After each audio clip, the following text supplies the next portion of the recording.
Bonjour, on se retrouve pour une vidéo que je fais très rarement, c'est une vidéo React et là on va parler de Starstorm. Si vous ne connaissez pas, c'est une adaptation live de Saint Seiya fait par les Américains.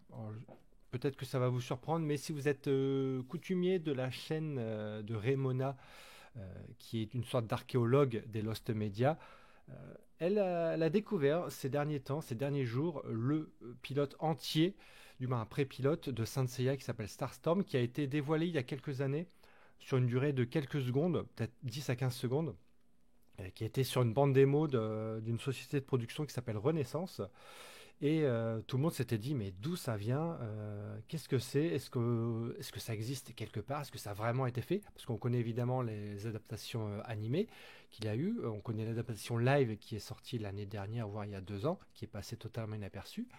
Et on a eu aussi Guardian of the Cosmos, l'adaptation animée, que justement Remona avait découverte. Guardian of the Cosmos, j'ai fait une vidéo là-dessus, c'était une adaptation totalement libre de Saint Seiya, qui se rapproche même un peu plus de l'adaptation qu'on trouve sur Netflix. Et là, Remona a découvert, depuis plusieurs années, elle essaye de rechercher tout ce qui est Lost Media, c'est-à-dire tout ce qui est des œuvres de fiction, même des jeux vidéo, des livres, des choses comme ça, dont on sait qu'elles existent, mais qu'on ne trouve pas du tout.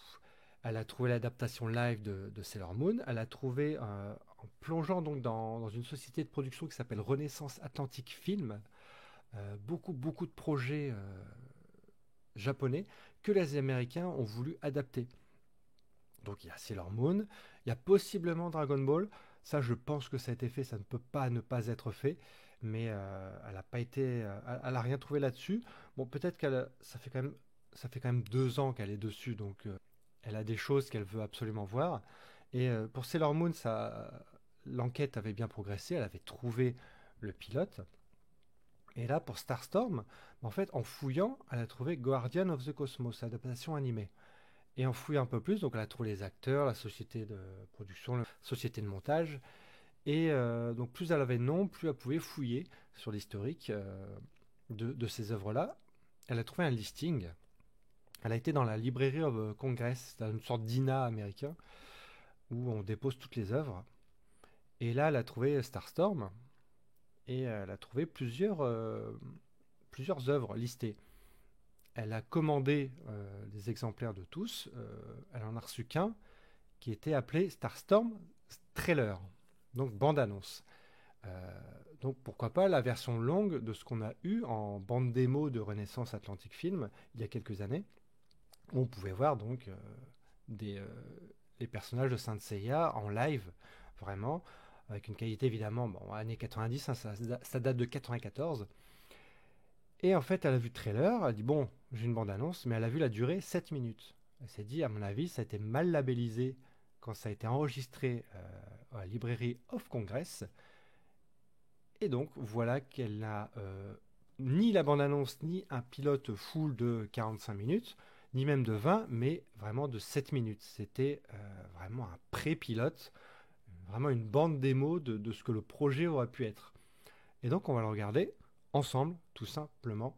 Alors, je n'ai pas vu du tout. J'ai vu voilà, les 10-15 secondes qu'on a tous vues sur Internet, sur YouTube, que vous pouvez trouver. Et là, on commence donc par Starstorm, qui est labellisé trailer, d'une durée de 7 minutes, qui date du 13 décembre 94, donc ça a 30 ans maintenant. Et donc, bah, regardons ça. C'est parti.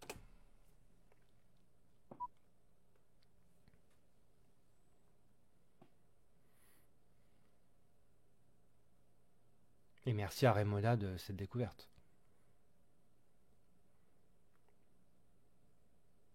Bon, déjà, sur 7 minutes... ah. Donc ça se passe en 2012. Donc déjà 18 ans dans le futur. Harbor City, bon ça ressemble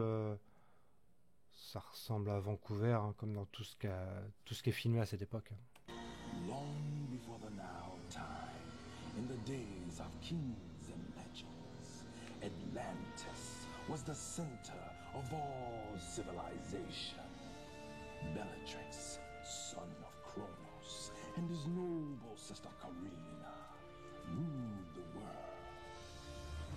Angry with what mankind has since done to the planet, Bellatrix and his armies have now returned with a vengeance. All freedom has been taken away and the human race enslaved. Donc ces deux enfants de Chronos, donc il y a Bellatrix, d'après ce que je comprends,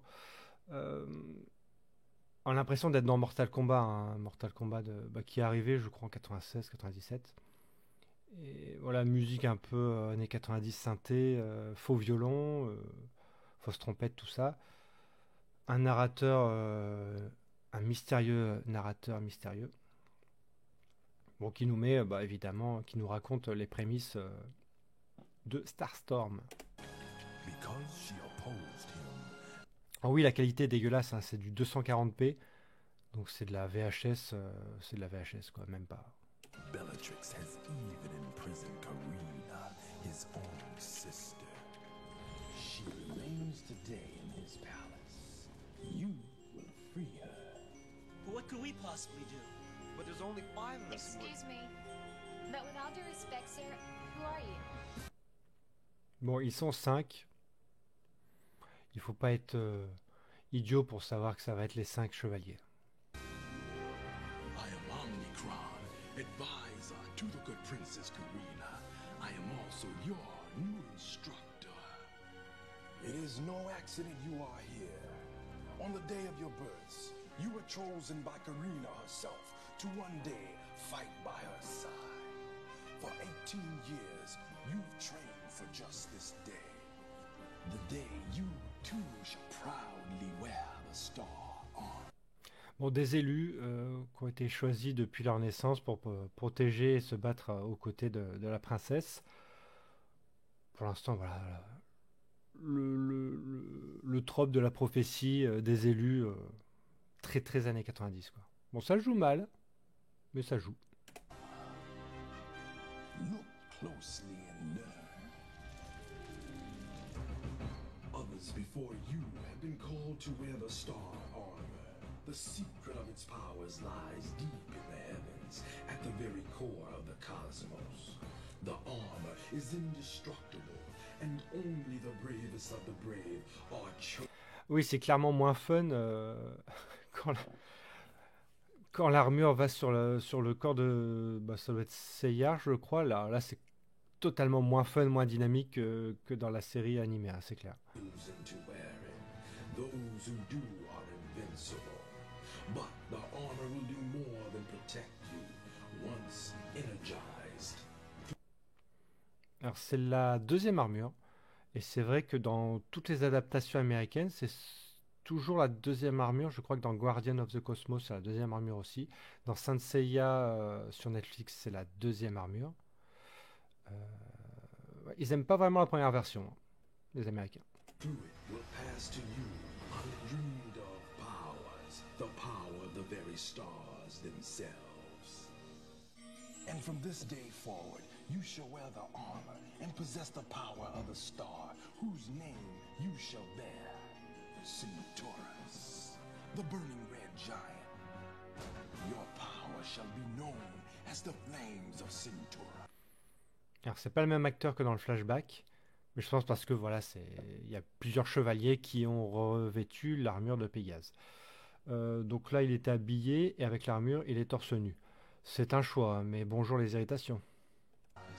Omega, glowing like the dragon's eye, your power, the eyes of Omega.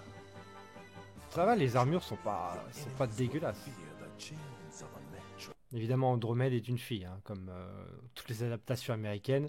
Vu que Shun était efféminée dans la version japonaise, enfin efféminée, les cheveux longs, les attitudes un peu féminines, androgynes, on en a fait une femme dans toutes les adaptations américaines. Mais les armures, je trouve pas qu'elles soient dégueulasses, hein, que c'est pas risible. Titan, the Ice Star.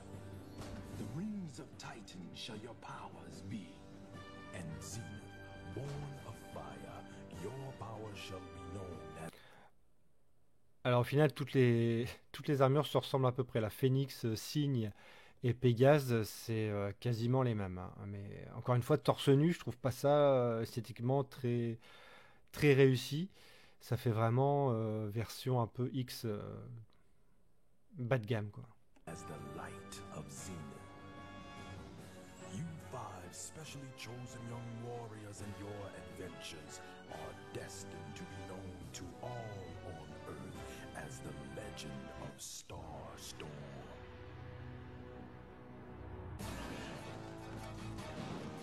Rita! Zenith! Omega! Secure! There!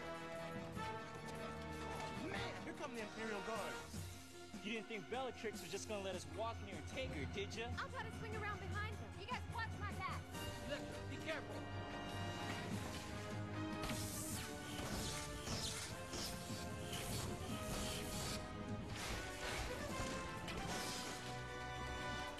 Hurry, there isn't much time.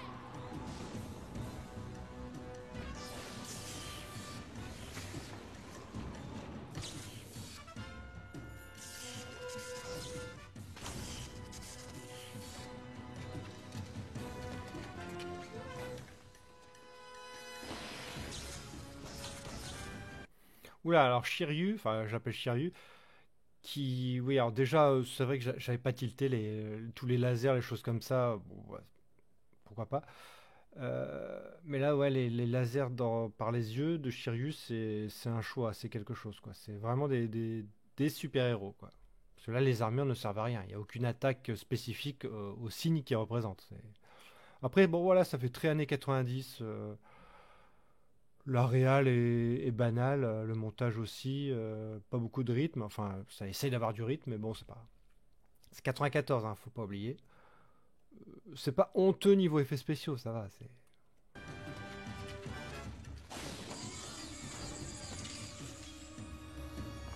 Ah ouais.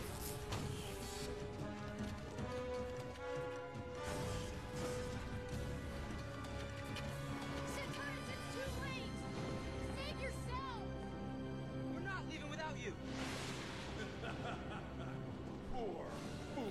Alors les ailes sur les armures, c'est vrai que je me rappelle que dans les jouets, Seiya avait des ailes, on pouvait mettre les ailes, mais en fait dans l'animé, je crois qu'on le voit très rarement avec des ailes, et il les garde pas, quoi. Et là j'ai l'impression que c'est pas du tout pratique pour bouger, et c'est pas très utile. Alors esthétiquement ça donne quelque chose, mais alors pour bouger,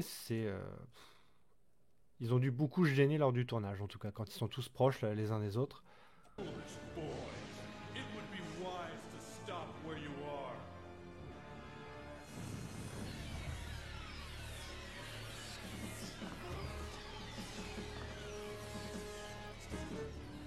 On a pas marre de se cacher derrière les poteaux. Andromède, ça fait 2 fois qu'on la voit, mais vraiment avec un gros plan insistant sur elle, qui se cache derrière un poteau, quoi.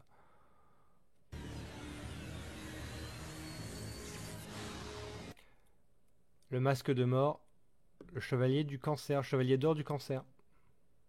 I am Claw, guardian of the Palace of Bellatrix. Who dares enter here? We've come for Karina, and you won't stop us, Claw. Brave words, young warrior. Le méchant des années 90, quoi. Là, les armures, ça...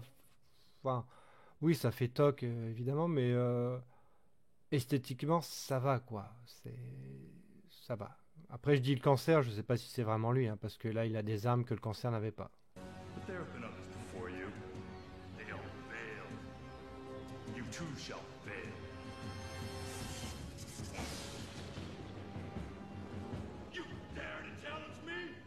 I fear only Bellatrix, destroyer of worlds. No one has ever faced me in return to tell the tale. Andromède qui se cache toujours. Real power is. Encore des lasers.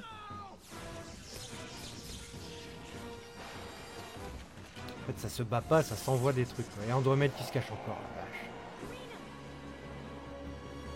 Mais oui, pour sauver Saori, enfin, ce que... Nice shooting, Claw. Thanks for the help.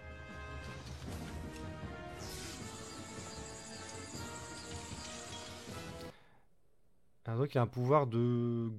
Mais qui envoie ça? On dirait que c'est Seiya, mais en fait c'est un pouvoir de glace, donc... Ah non, c'est bien Yoga, ouais, ok. Donc lui, il a vraiment le pouvoir de glace comme dans l'animé, quoi. Titan, what are you doing?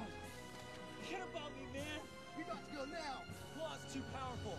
That ice won't hold for long. Hurry, please! You can't imagine the horrible things he's capable of.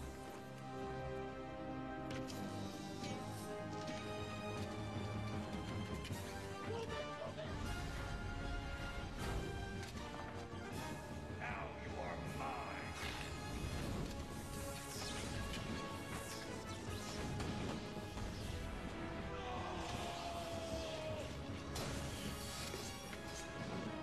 Ça me rappelle l'arme du chevalier de la balance. Les nunchaku, là. War! You tell Bellatrix his days are numbered. Tell him he will no longer rule this world unopposed. That people will no longer get down on their knees before him. You tell him that wherever he goes, Alors, vous remarquerez que son torse bouge beaucoup au niveau des armures, quoi. Bon, après, rappelons-le, c'est une démo pour un pilote. Enfin, c'est vraiment un vrai pilote pour décider si on l'achète ou pas. C'est vrai que ça a dû être fait à la hâte, hein, les armures. Mais bon, c'est vrai qu'à part le casque, là, ils ont le casque, alors que dans Saint Seiya sur Netflix, ils ont quasiment jamais le casque. On reconnaît par le casque, mais après le reste. and whatever he does, we'll be waiting. Oh, la sortie.